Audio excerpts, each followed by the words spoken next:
जय गुरुदेव। श्रीमद् करुणा सागर जी महाराज की जय। श्री कैवल धाम की। श्री अविचल दास जी महाराज की जय। सात केवल साहेब, सतकेवल साहेब, सतकेवल साहेब।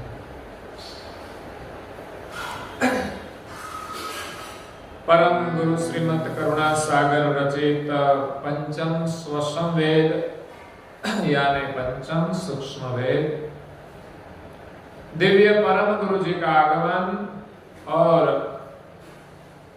सकलता की गुप्त गति देखावन को स्कंद पहला और चौपाई नंबर है 25वीं। परमोक्ष परमार्थ करण हरण भवबंध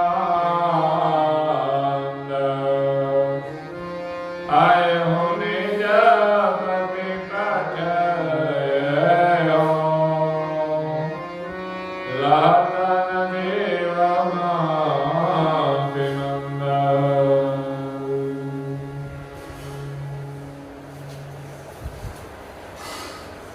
प्रिय भक्तजनों,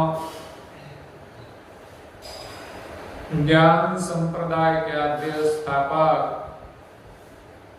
अनंत ब्रह्मांडाधीश कैवल कर्ता के परम विशेष अंश सकर्ता सत कैवल का महाद सजान जान स्वरूप को अनेक न्यायों से प्रत्यक्ष प्रमाण से प्रतिपादन करने वाले पंचम स्वसम वेद के रचयिता अनंत अंशों के तारणहार कैवल धर्म धुरंधर महान समर्थ परम श्रेष्ठ परम विभूतिवान परम दयालु परम कृपा निधि सर्वज्ञ दिव्य परम गुरु श्रीमद् करुणा सागर जी महाराज जगत के जिज्ञासु और मुमुक्षु अंशों को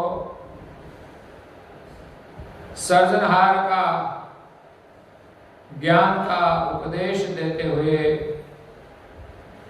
स्वरचित पंचम स्वसम वेद ग्रंथ में पहले स्कंद में 25वीं चौपाई में कहते हैं कि परम मोक्ष परमार्थ करण हरण भव द्वंद। स्कंद का नाम है दिव्य परम गुरु जी का आगमन। परम गुरु जी का आगमन क्यों हुआ? परम मोक्ष परमार्थ जगत के अंदर जगत के जीवों को परम मोक्ष रूप परमार्थ करने के लिए आए हैं। मोक्ष का जो कार्य है वो परमार्थ का कार्य है। और परम मोक्ष, मोक्ष में भी भेद हो सकता है। कोई देवी धामों की प्राप्ति को मोक्ष माने, कोई आत्म अनुभव को मोक्ष माने, लेकिन यहां परम मोक्ष है, सर्वोपरि मोक्ष, अंतिम मोक्ष, परम मोक्ष परमार्थ करण हरण भव द्वंद। भव का जो द्वंद है, जन्म और मरण, जन्म और मृत्यु के बीच भी कितने प्रकार के द्वंद आते हैं। हर्ष और शोक वो भी द्वंद है, लाभ और हानि वो भी द्वंद है, सुख और दुख वो भी द्वंद है। इसलिए इस प्रकार के सभी द्वंद्वों से मुक्त करने के लिए, जहां सुख भी नहीं, वहां दुख भी नहीं, जहां परम आनंद है, जहां लाभ भी नहीं, जहां हानि भी नहीं, ऐसी जो परम अवस्था है उसका अनुभव कराने के लिए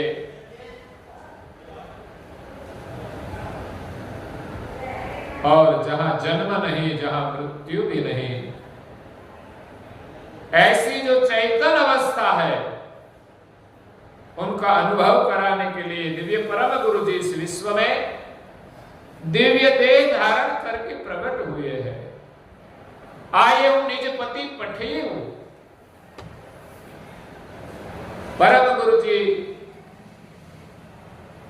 क्यों आए हैं? अपने आप नहीं आए हैं। परम गुरु जी कहते हैं कि अपने जो सर्जनहार है निज पति, केवल उसने मुझे भेजा है।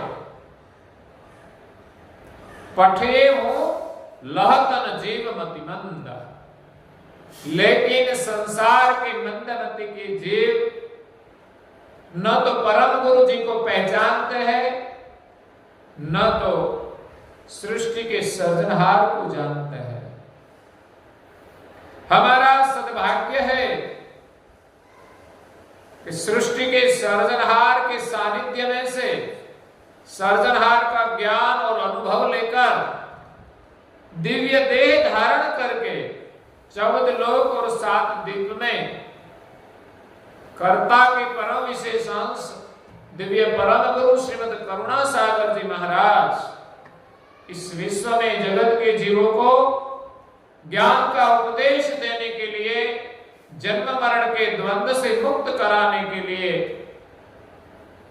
माया का बंधन से मुक्त कराने के लिए और सर्जनहार की पहचान कराने के लिए, उनकी प्राप्ति कराने के लिए प्रकट हुए हैं।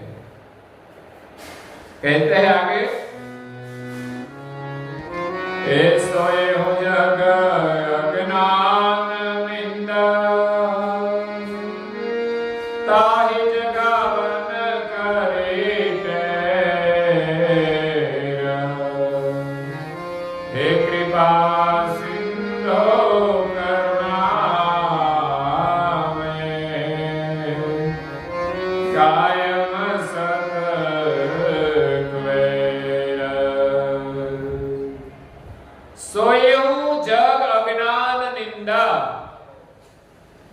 जगत के सभी अंश यानी जीव, सोए हूं जग सारा विश्व अज्ञान रूपी निद्रा में सोए है।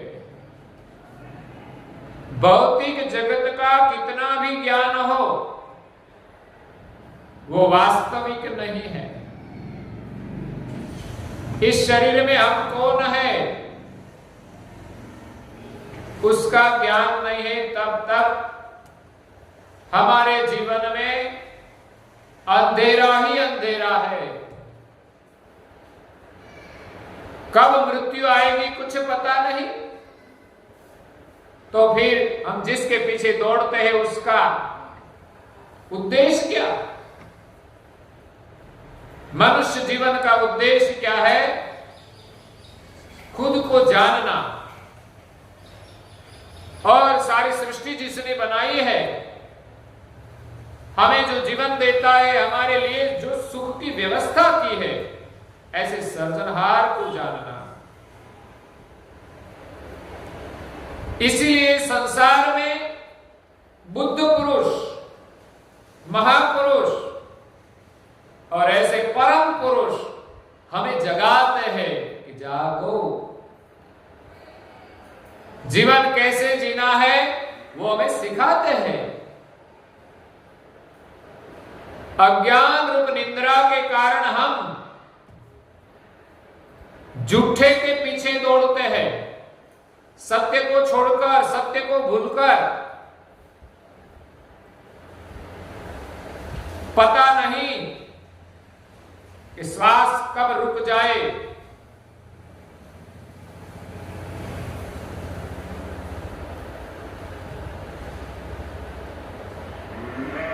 इसलिए हमें क्या करना चाहिए? तो मनुष्य जीवन का उद्देश्य महापुरुष हमें जगाते हैं, ताही जगावन करी टेव, उपदेश देकर जगाते हैं, ज्ञान देकर जगाते हैं। ऐसे ही तो कोई जागने वाले नहीं है।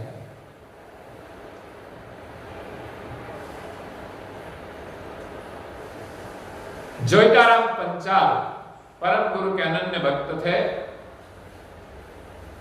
और गृहस्थाश्रम में रहकर परम गुरु की जो भक्ति की, उनकी पहचान की और उनको ज्ञान से जो अंतर्दृष्टि प्राप्त हुई, इस दृष्टि से उसने जो भजन बनाए हैं बहुत अच्छा है। परम गुरु क्यों आए हैं? जो हमें अज्ञान रूप निद्रा से जगाते हैं, इस विषय में उसने भजन बनाए हैं।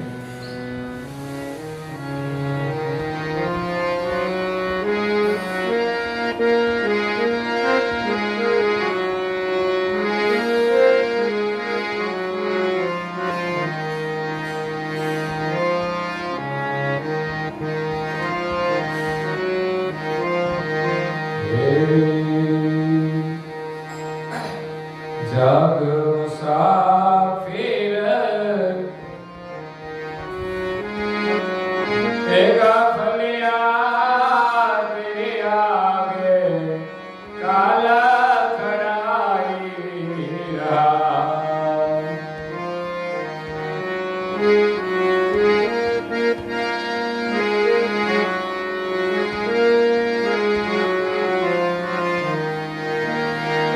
क्यों सोई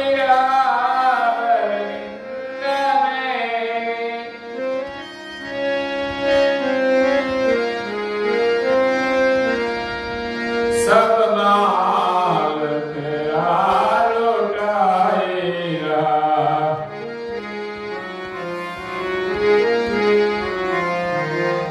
जग मुसाफिर गाफलिया तेरे आगे काला खड़ाई रहा।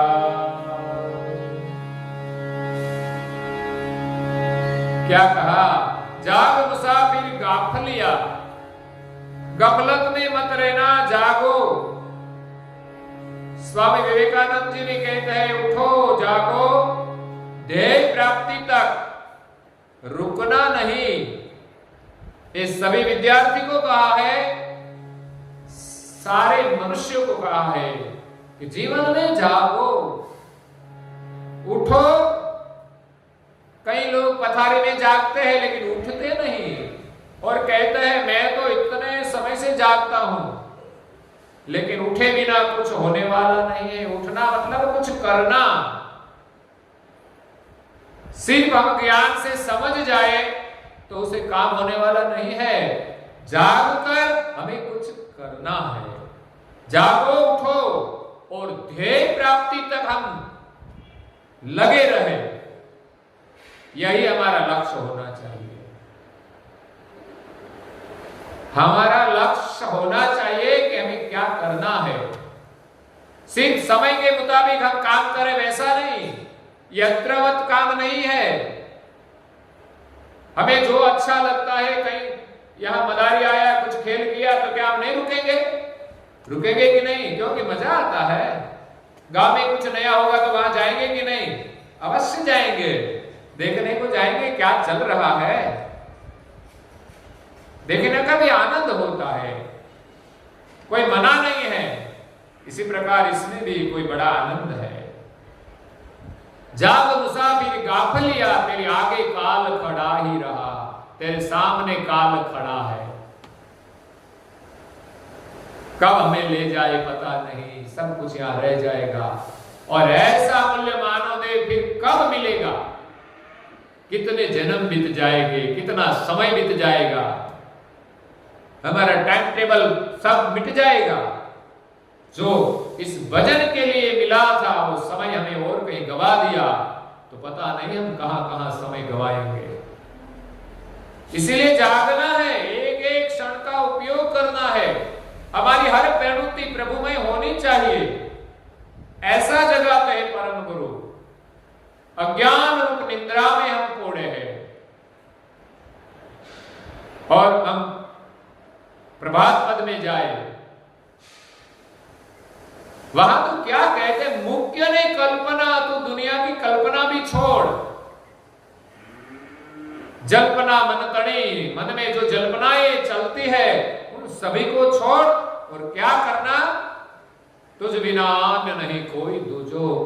तेरे बिना संसार में कुछ सत्य नहीं है तो तू अपना चिंतन कर, दुनिया का चिंतन छोड़, वो कुछ रहने वाला नहीं है, तेरे साथ आने वाला नहीं है। जल्पना मन तड़ी तुझ बिना अन्य नहीं कोई दूजो, तीरथ व्रत ने जो जग, तीरथ व्रत ने जोग जगन जप तप करी माग। तो ये तो साधना तो करते हैं, लेकिन किसके लिए? खुद को खोजने के लिए कर, कुछ मांगने के लिए नहीं। तप करी माग तो तारू तू जो, तेरा सोच तू कौन है, तू जो है उसमें इतना सामर्थ्य है तुझे कुछ मांगना ही नहीं पड़ेगा। तू बाहर क्यों भीख मांगते हैं? तेरे भीतर ही तो खजाना भरा है। महापुरुष जगाते हैं कि तेरे भीतर में खजाना है। एक भिखारी टेकरी पर बैठा बैठा भीख मांगता था, वहां ही मर गया। किसी ने सोचा कि जो वहां बैठता था ना वहां ही उसका दफन कर दो, लेकिन वहां गड्ढा किया तो वहां से तो हीरा रत्न मणि आदि निकले।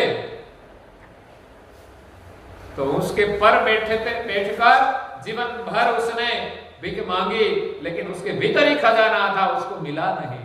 हम सबके भीतर इसी प्रकार खजाना छुपा हुआ है, लेकिन भीतर में जाए तो हमें भीख मांगनी नहीं पड़ेगी। भौतिक सुख के लिए हम भीख मांगते हैं और भगवान के आगे भी भीख ही तो होती है। भौतिक लिए हम जो कुछ करें वो भीख है। हम भीख नहीं भिक्षा मांगे। भिक्षा क्या होती है? जो हमें दीक्षा मिल जाए, जो हमें उपदेश मिल जाए, वही तो दीक्षा है। हमें ज्ञान मिले, सेवा का आनंद मिले, भक्ति का लाभ मिले, वही दीक्षा है। तो मुख्य नहीं कल्पना। दूसरी बात है निंद्रा ना सुपन में राजा एक राजा निंद्रा के अंदर स्वप्न में वो भिखारी हो गया। हम सब की हालत तो यही है। हम सब राजा है, राजकुमार है, लेकिन अज्ञान रूप निंद्रा में हम सब भीख मांगते हैं। भीख मांगने की जरूरत ही नहीं। भगवान ने हमें ऐसा सामर्थ्य दिया है, लेकिन खुद को भूल गए। वो राजा एक राजा था, राजकुमार था, और शराब पिया, कुसंग करके मित्रों के साथ वो शराब के नशे में खुद को भूल गया। और नशे की अवस्था में वो अपने घर के सामने आकर भीख मांगता है कि मुझे कुछ दे दो। अरे तुझे देने की कुछ जरूरत नहीं, तेरा ही तो महल है, लेकिन तुझे पता नहीं तू कौन है। उनके घर के आगे आकर वो भीख मांगता है। ऐसी हमारी सबकी हालत हो गई है। मोह रूपी मदिरा हमने पिया है तो हम खुद को नहीं जानते। निंद्रा ना सुपन में राजा भिक्षुक तयो जाचवा आपने द्वार उठो। अपने ही द्वार पर खड़े होकर वो भीख मांगते हैं। वो किस अवस्था में? निंद्रा में और स्वप्न में। वास्तव में तो वो राजा है, वो अपने राजमहल में सोया है, लेकिन पता नहीं कि मेरा ही राजमहल है, और राजमहल में निंद्रा के स्वप्न में वो अपने ही द्वार पर भीख मांगता है। इसी प्रकार हम निंद्रा में, अज्ञान रूप निंद्रा में और संसार रूप स्वप्न में हम दुखी है कि हम भिखारी है। तू भिखारी नहीं, तेरा स्वरूप का अनुभव तो कर, स्वरूप का चिंतन कर। तू सर्जनहार का चैतन्य सनातन अंश है। अगर उस स्वरूप को जान लिया तो पता चलेगा कि मैं तो राजकुमार हूं, मेरे पास तो कितना खजाना भरा है, मैं गरीब नहीं हूं। जो गरीब है उसको हमें मदद करनी है। ज्ञान वो धन है, जिसके पास ज्ञान है वो अमीर है, जिसके पास ज्ञान नहीं है वो अज्ञानता के कारण दुखी है। पैसा तो उनके पास बहुत होता है, लेकिन ज्ञान नहीं होता तो घर में लोग दुखी हैं। पैसा होते हुए भी अज्ञानता के कारण ऐसा मानते हैं कि मेरे और पैसा चाहिए, और क्या करेगा। जो है उसका आनंद कर, जिसके पास नहीं है उसको मदद कर, लेकिन वो नहीं करता क्योंकि अज्ञानता, बस मुझे पैसा ही पैसा चाहिए। तो यहां जोईताराम पंचाल के भजन में क्या कहता है, जाग मुसाफिर गाफिलिया, तू जाग। और आगे कहता है,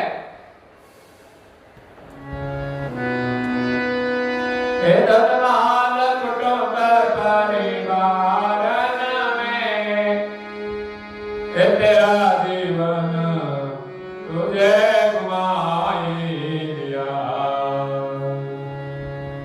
दियो मौज तुझे हे महाराज सवे, अब खाय के माल राम किया।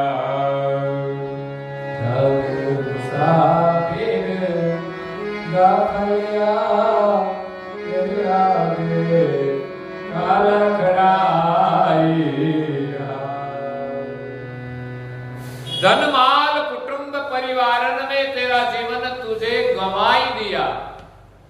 सोचो, हमारा जीवन धन कमाने में चला गया, भौतिक पदार्थों की प्राप्ति के लिए चला गया। हम जितना पैसा भोग के लिए खर्च करते हैं उतना आत्मयोग के लिए नहीं करते। धनमाल कुटुंब, कुटुंब की जरूरियात तो होती है, लेकिन हम तो विलास में चले जाते हैं। लड़की की शादी की, लाखों रुपया उड़ा दिया, अच्छे कार्य में कितना उपयोग किया वो नहीं सोचते। और शादी में ऐसा मान लेते हैं कि ये तो हमारा व्यवहार है। व्यवहार होता है, लेकिन ज्यादा खर्च तो बिन जरूरी हो जाता है। जब पैसा होता है तो हम इनको व्यवहार बना देते हैं, लाखों रुपया का खर्च। किसकी शादी हो तो करोड़ों में भी होती है, वो क्या व्यवहार होता है? ऐसा कुछ नहीं। कम से कम खर्च में शादी होती है और करनी चाहिए, लेकिन पैसों का हम सदुपयोग जानते नहीं। जब हमारे पास पैसा नहीं होगा तब पता चलता है कि पैसों की क्या कीमत है, तब पता चलता है कि शादी कितने में होती है। आजकल तो नया नया प्रसंग करते हैं, शादी के पहले भी बड़ा खर्च कर देते हैं लोग। वो व्यवहार में था ही नहीं, ऐसा अलग व्यवहार शुरू कर देते हैं लोग। एक शुरू करे तो दूसरा भी करते हैं। क्या शादी में शराब की बोतलों की जरूरत होती है भाई? आप ही कह दें, लेकिन आज व्यवहार में आ गया है, क्योंकि सब जगह लाते हैं तो हमारे तो लाना ही पड़ेगा। तो व्यवहार नहीं है, व्यर्थ का खर्च है। धनमाल कुटुंब परिवार में तेरा जीवन तूने गवाई दिया। दियो मौज तुझे महाराज सबे, तुझने जो मौज दिया है ने वो महाराज को तुम भूल गए। अब खाए के माल हराम किया जिनका तू खाता है। ऐसा मत मानना कि मैं कमाता हूं ये सब मेरा है, देने वाला ऊपर वाला है, ये सब समृद्धि उसकी बनाई हुई है, हमारी कोई चीज नहीं है। हम पुरुषार्थ जरूर करते हैं, उतना तो भगवान हमें देता ही है, लेकिन ज्यादा मिले अगर तो जो कुछ मिला है तो मालिक ने बनाया है, उनकी कृपा के बिना हम भुगतान नहीं कर सकते। जब श्वास खत्म हो जाएगा तब पैसा काम में नहीं आएगा।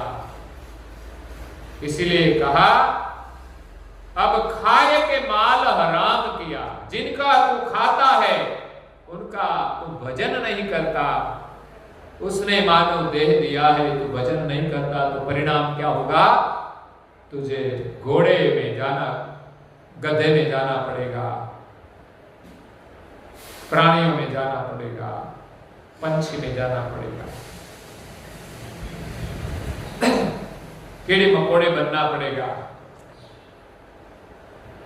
इसलिए यहां जोराम पंचाल जी कहते हैं,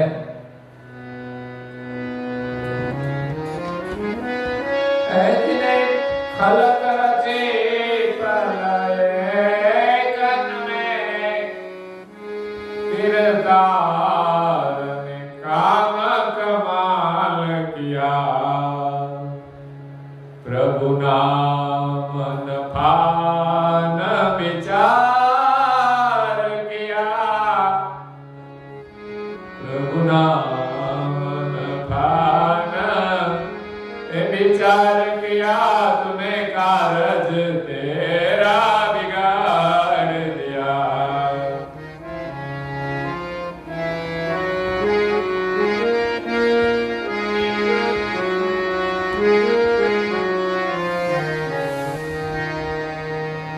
सुंदर बात बताई, जिन्हें खलक रची एक पलक में, कीर्तार ने काम कमाल किया।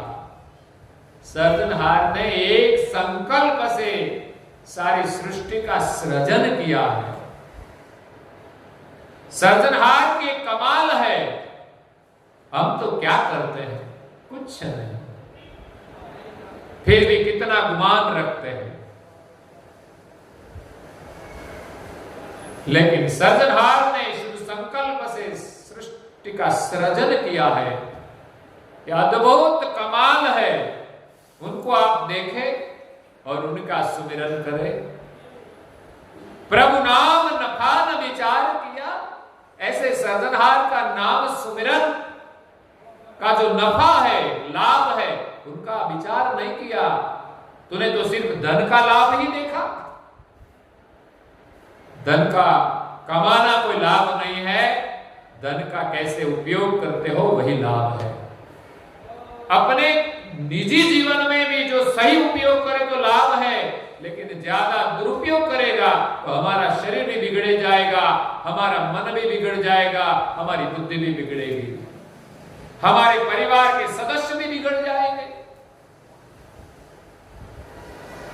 धन का लाभ यही होता है कि हम कमाया है, इसमें से कहां हम उपयोग किया, हमारे जीवन में भी जरूरी है, और कहीं संसार में परमार्थ के जो काम है इसमें भी हम उनका उपयोग होता है।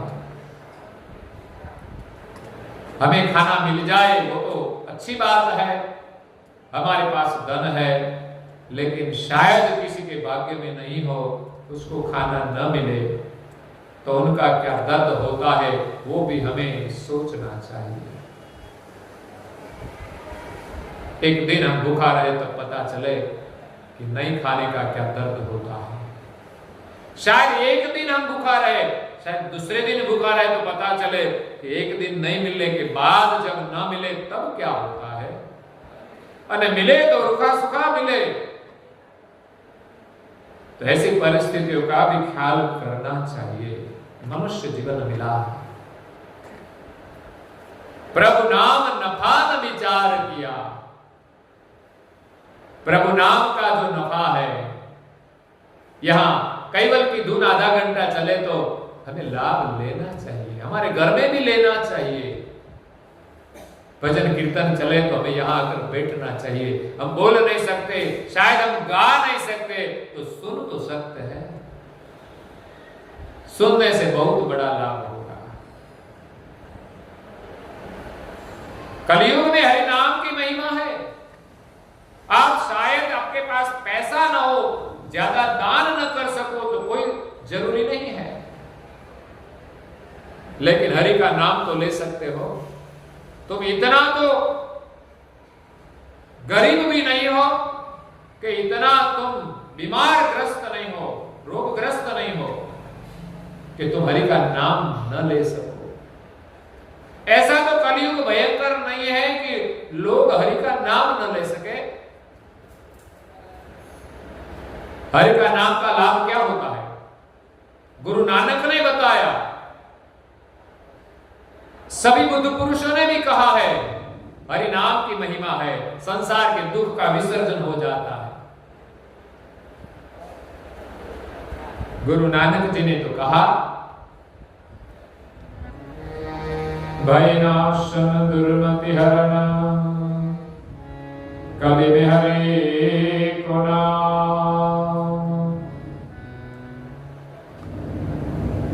भय नाशन दुर्मति हरण, कलि में हरे को नाम। ए नानक निश दिन जो जपे, सफल होए सब काम। क्या कहा? नानक निश दिन जो जपे, सफल होए सब काम। भय नाशन, एक तो भय का नाश हो जाए, हम निर्भय हो जाए, कोई चिंता ही नहीं रहेगी। दुर्मति हरण, हमारी मति जो मलिन है वो शुद्ध हो जाएगी, दुर्मति का हरण हो जाएगा। कलि में हरि को नाम, कलयुग में हरि नाम की महिमा है, केवल जाप की महिमा है। हमारे घर में 5 मिनट, 10 मिनट, 15 मिनट हरि नाम का कीर्तन होना चाहिए, धुन होनी चाहिए। बच्चे धुन कर सकते हैं, लेकिन बड़े लोग करें तो उनके साथ बैठकर कर सकते हैं, लेकिन कभी सुना नहीं, कभी किया नहीं, तो कैसे आएगा? बड़ा हो जाने के बाद वो नहीं कर सकेगा। जब पौधा छोटा होता है ना, जिस ओर उसको घुमाओ उस ओर जाता है, लेकिन बड़ा हो जाने के बाद वो किसी ओर नहीं जाएगा। अगर वो खींचेगा तो वो टूट जाएगा। इसी प्रकार बच्चों से बालपन में ही ये सब कराओ।